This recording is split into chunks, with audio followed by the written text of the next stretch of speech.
And welcome into the Sports Edge, powered by SportsHandicapper.com. We are a day away from bowl season, the NFL in full swing. We got Saturday games in the NFL, and we've got the legend himself, the champ of the Westgate. 4-1 last week, I believe. Aren't you like 32-3 in your last 4 weeks, something like that? Come on, take it easy.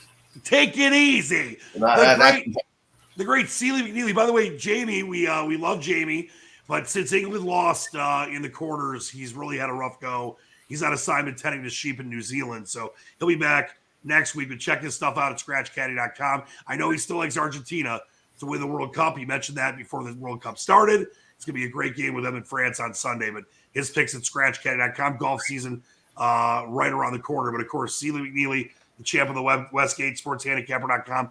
Seal, let's get right into it here. We'll start with bowl season. And, you know, we talked about it last week. You and I both love it. You've been very successful for years, not just obviously in college football generally, but you've been great in bowl season. I know there was stuff that we talked about last week. And let everyone know where you were at with some of the games that we talked about last week and how you're feeling about them now. And I know you fired on a couple additional ones as well. I'm still on SMU.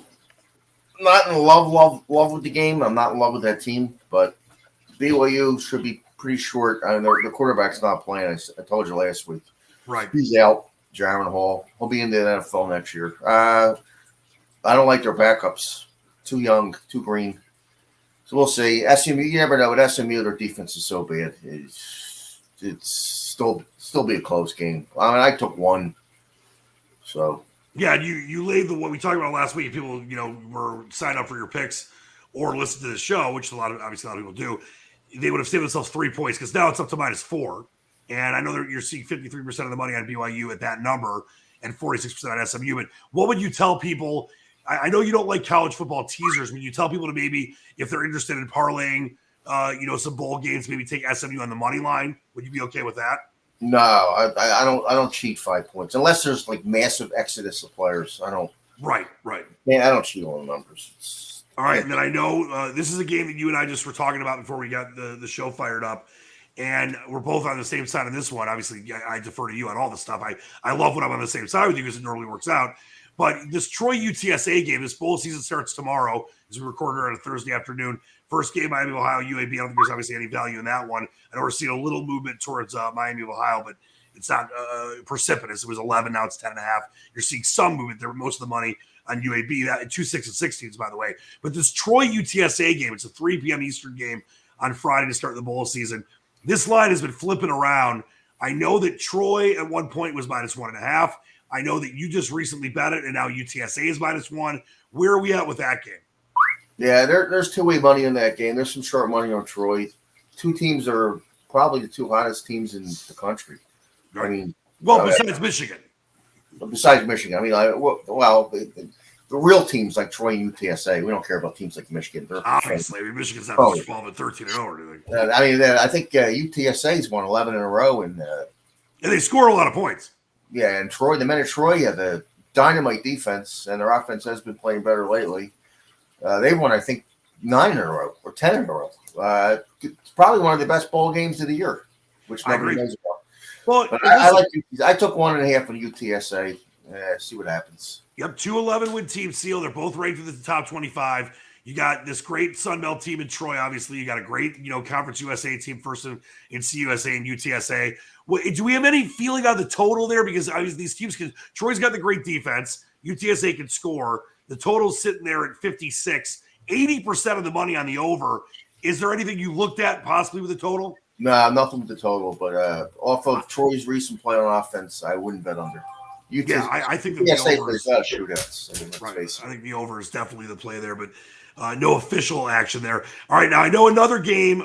Before we get into some other ones, I know there's the Fresno State Washington State game that we are going to talk about in a minute. But you did go FCS. There's actually a lot of value. We talked about it on the show before.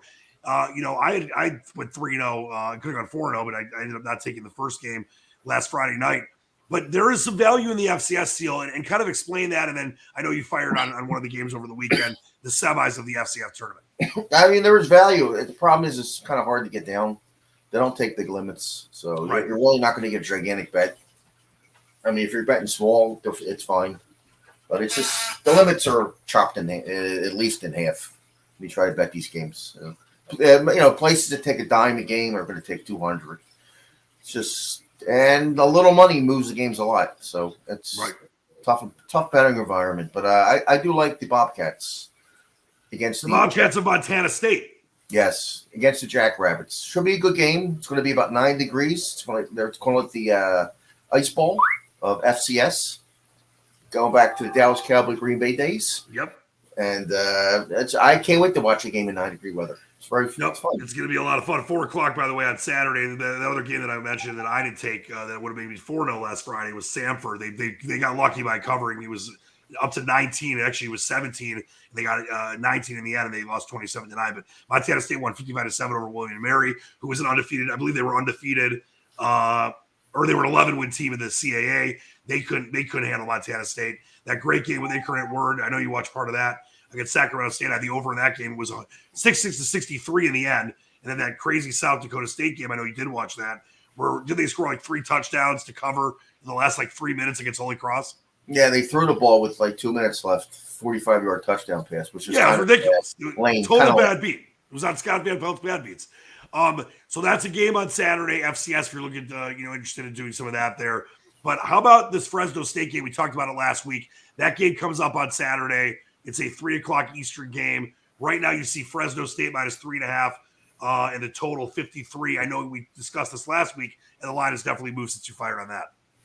Yeah, Fresno with a pick. I'm not in love with the game. In fact, I'm not real high in the Mountain West Conference this year.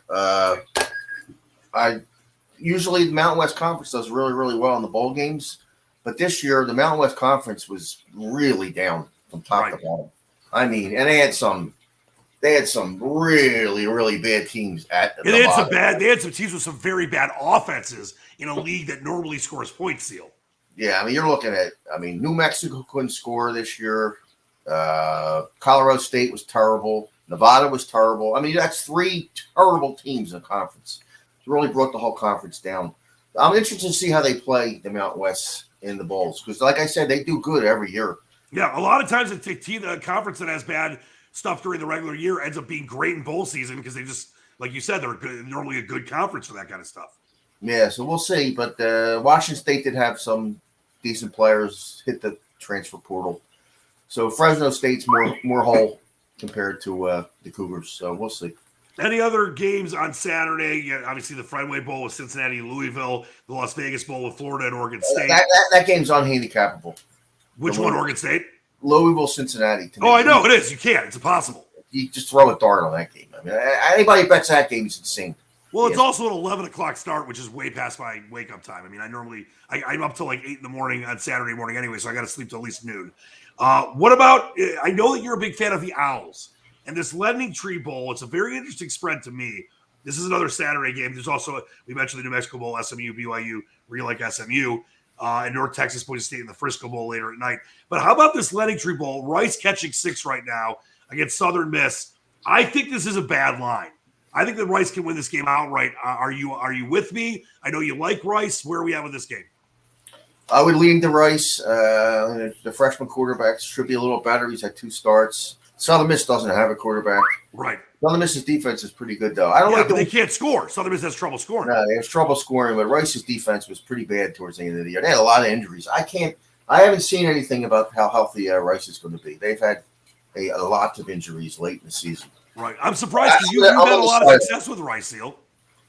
Yeah, I'm on the sidelines there. I'm not going to touch that game. I don't like that game. That game's going to probably close 6 and open 6. Voila. Fair enough. Anything else before we move to the NFL?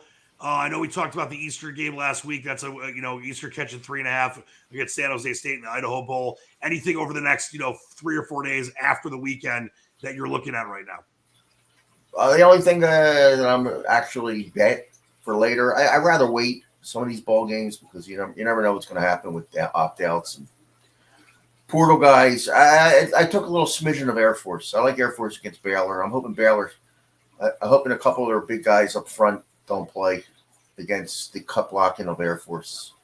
I mean, I took a little lead on Air Force, plus 6.5, little 6. I like when you take smidges, because normally when you take smidges is when you win easily. I mean, that's the way you are. You're just so good. Even when you just have a lead on something, that always seems to come through because it's those games are tougher. I know, Seal. But so would you say nothing less than 6 in that game? It's 5.5 right now. Yeah, I mean, 6. I really wanted 7, and it never got there. There might have been some 7s, or I mean, weeks ago, a couple weeks. Well, let's be honest. I don't think Baylor's obviously good, but they're not as good as people think they are. I thought it was going to get to 7 too, but I don't think to be honest, Baylor maybe should be a 3.5 point favorite. Baylor they had a disappointing year. Right. Quarterback didn't play that great. I don't. Air Force is tough in the bowls. Air Force does really well. All the academies normally are. Yeah, the academies do well in the bowls. So Air Force is good. Air Force's defense is for real. They got their defense is actually better than our offense this year. Oh yeah, which is weird because normally that triple option is much better than the defense is. And obviously we saw what happened in the Army-Navy game until the end with that over getting busted. But they're 30 yards in the first half by Navy. It was just Army was a crazy game. But let's move to the NFL. And you were 4-1 last week. You almost won the quarter poll, the third quarter poll in the NFL. Was that circa right in the quarter poll? Yeah. Lost by a half game, which is obviously very tough. But you're right there as you always are. You won the Westgate last year. We all know that. But let's talk about the NFL this weekend. And I want to start with the game that you're kind of with me on. It's my Lions, hottest team in the NFL. This line has kind of kept flipping around. Right now, it's back to Jets minus 1.5. It opened Jets around 1.5. Lions, I know at one point were it was a pick and they were favored. Now it's back to the Jets minus 1.5. No real major injury issues except for Mike White. Obviously, was banged up last week against the Bills in that great game. Remember, I like the Bills play. We talked about the Jets plus the 10. See, we got lucky there maybe, but you agreed with me that was a solid play. And I know that they've talked about how Zach Wilson can back up instead of Flacco now, back up Mike White if he gets hurt. But this Lions team is beating everybody. I got nervous about the game last week against Minnesota. I didn't touch it. I know you liked it, and you had teasers, and it was an easy win. It's just I didn't want to involve myself with my team. But now they get this true test against Robert Saleh, 2 guys, Dan Campbell, Robert Saleh, that will be in the mix for Coach of the Year. I think the winner of this game has a real shot at the playoffs. The loser is probably in big trouble, and the Lions have not traveled so well in these big moments in the last, 15 years. That being said, it's kind of a new attitude with Dan Campbell and Brad Holmes and Goff and Jameson Williams coming off the IR from the injury from last year with the ACL. What do you think about this game? Because it's obviously a very tricky one. Yeah, I don't like the Lions this week. I think they're going to struggle. I don't like Goff outside in the elements. He's like a dome quarterback to me. All his really good games are at home. Right. Even when he was with the Rams, he's just not. He doesn't travel well. Unless he's traveling to the dome. And Seal, not just that, not only not traveling well, you got the Jets with a legitimate top-level defense on top of him not traveling well. That's why I'm nervous about the game. Yeah, I wouldn't touch the Lions this week. I think the Jets are the right side. As long as Mike White is close to 100%, which it's probably 70% with the ribs. Who knows? It should be a good game, though, because they'll get pressure on him because the Jets' offensive line is their Achilles heel. Right. Terrible.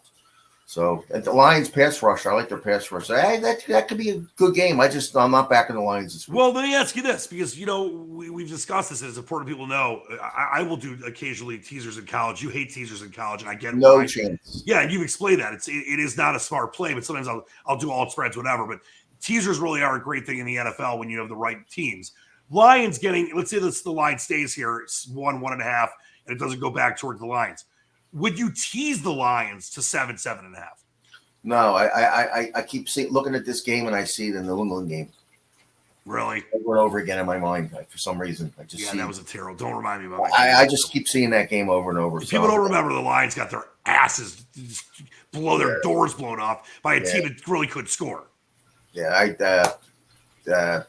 bet I made one big teaser bet this week. And it happened to actually move today. I don't know who bet it. I loaded up on the Raiders plus 7.5 and 6.5 point teasers when New England was won at Las Vegas. Yeah, because I think that the Raiders, obviously a very disappointing team, but getting 7 points at home, 7.5, 7.5, which is obviously over the key number. and they still have got, obviously, a great – they got Devontae Adams. I know Jacobs is banged up, but the Patriots are an offensive juggernaut. I know they scored some points in Arizona because the Cardinals completely lost their – I mean, they lost all their not will to fight, but once Kyler Murray goes out, it just changes everything.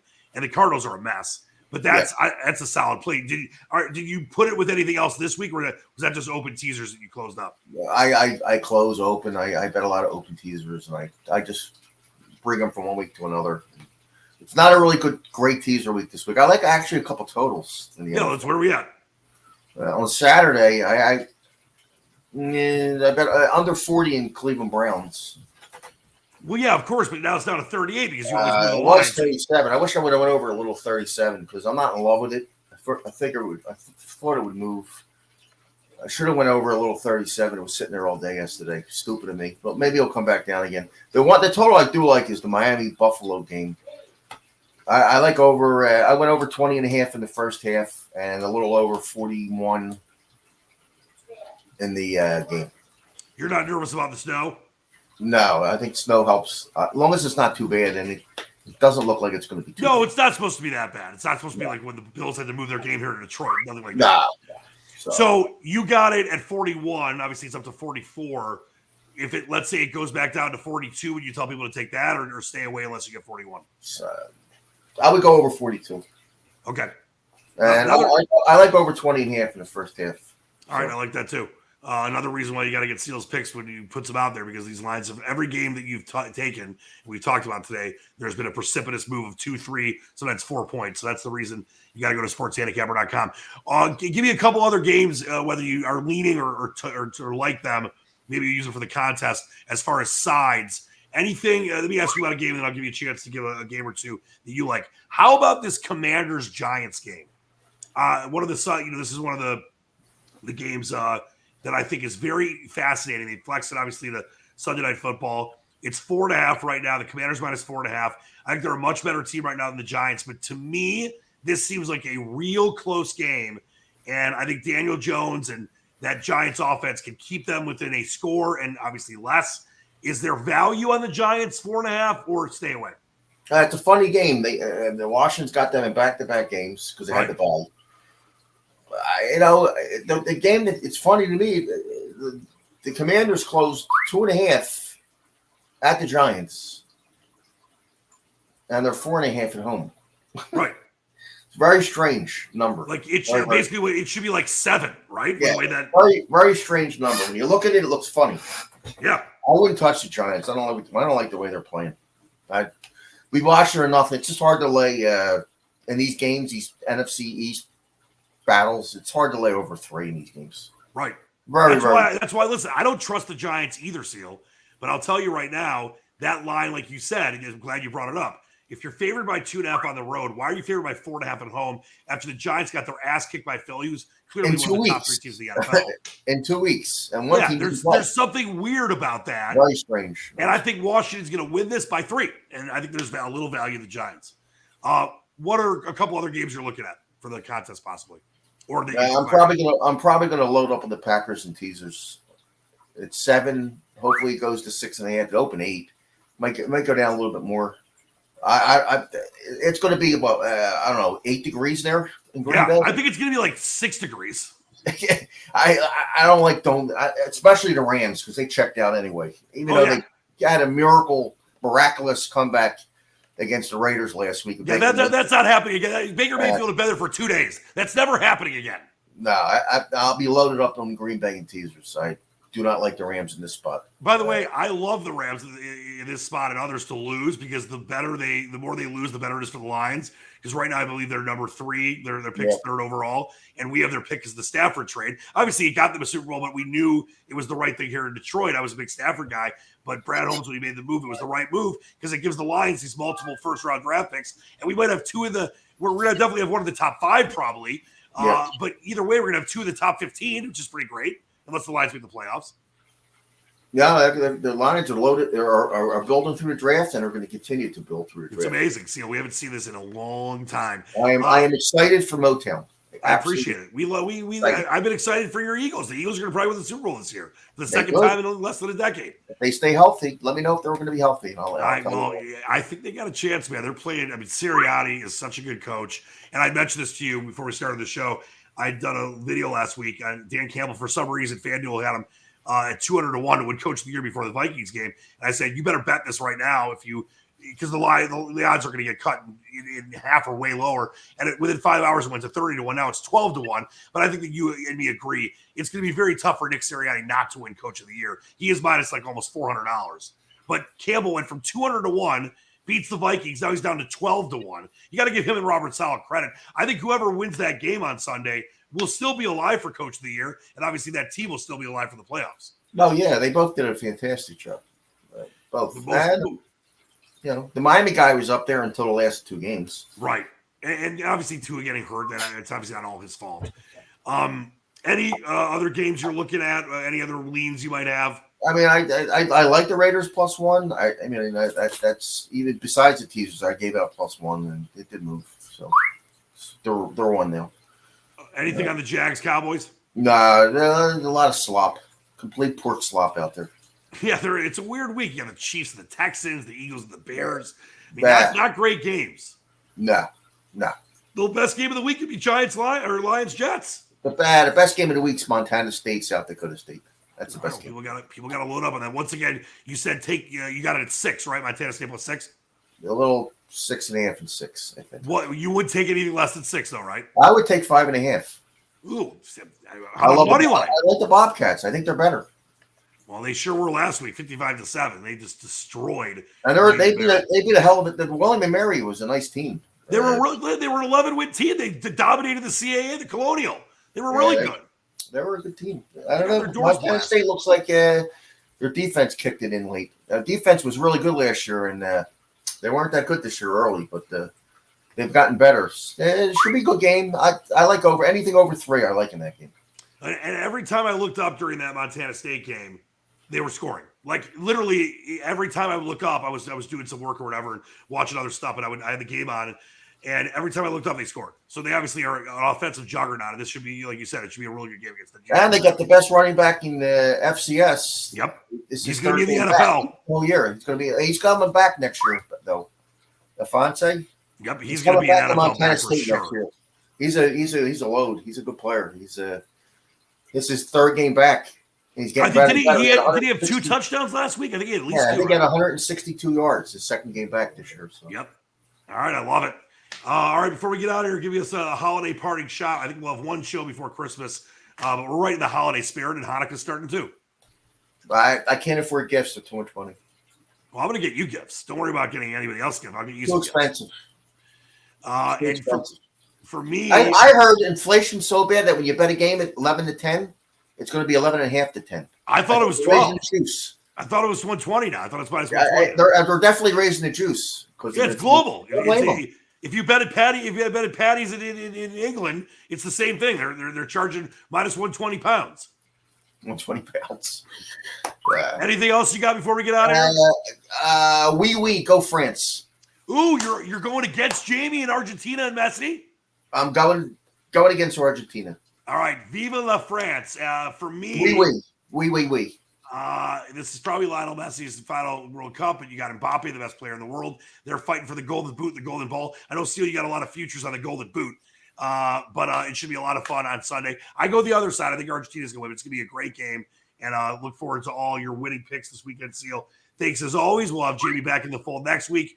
Thank you so much for joining us. Have a very safe and happy holiday season as we continue to give you winners and help you have the cash to buy the presents. Seal, you don't worry about getting me anything. I'm going to get you a bunch of stuff. For Seal, for Jamie, for our whole career, we thank you so much. Until next time, this has been the Sports Edge, powered by SportsHandicapper.com with the champ, Sealy McNeely. I'm Dan Leach, the Squatch. Keep reaching for the stars, believe in the dream. Until next time, peace.